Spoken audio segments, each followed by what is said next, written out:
রবীন্দ্রনাথ ঠাকুরের প্রথম প্রেম কে ছিল জানেন? আর কতদিনই বা সেই সম্পর্ক ছিল? আমরাই যখন প্রেমে পড়েছি, তাহলে বিশ্বকবি কেন বাদ যাবেন? আর উনি যদি প্রেমে নাই পড়তেন, তাহলে আমরা কিভাবে এত সুন্দর সুন্দর প্রেমের গান, গল্প, কবিতা পেতাম, তাই না? তাহলে চলুন জেনে নিই। রবীন্দ্রনাথ ঠাকুর যেই মেয়ের প্রথমবার প্রেমে পড়েছিলেন, সে কিন্তু ভিনদেশী, অর্থাৎ এ দেশীয় নয়, অবাঙালি। বিশ্বকবি একবার মুম্বাই গেলেন। সেখানে গিয়েই একটি মারাঠি মেয়ের প্রেমে পড়লেন। এই মারাঠি মেয়ের সাথে বিশ্বকবির চিঠির মাধ্যমে প্রেমালাপ চলতো। একদিন এই মারাঠি মেয়ে বিশ্বকবির কাছে একটা ভালোবাসার ডাকনাম চাইল।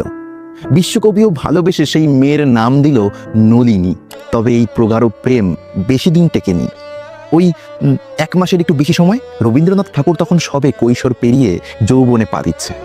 সেই সময়ের প্রথম প্রেম বলে কথা। বিশ্বকবির মনে দাগ কেটেছিল। তাই হয়তো আমরা বিশ্বকবির বিভিন্ন লেখায় এই নলিনীর ছাপ পেয়ে থাকি।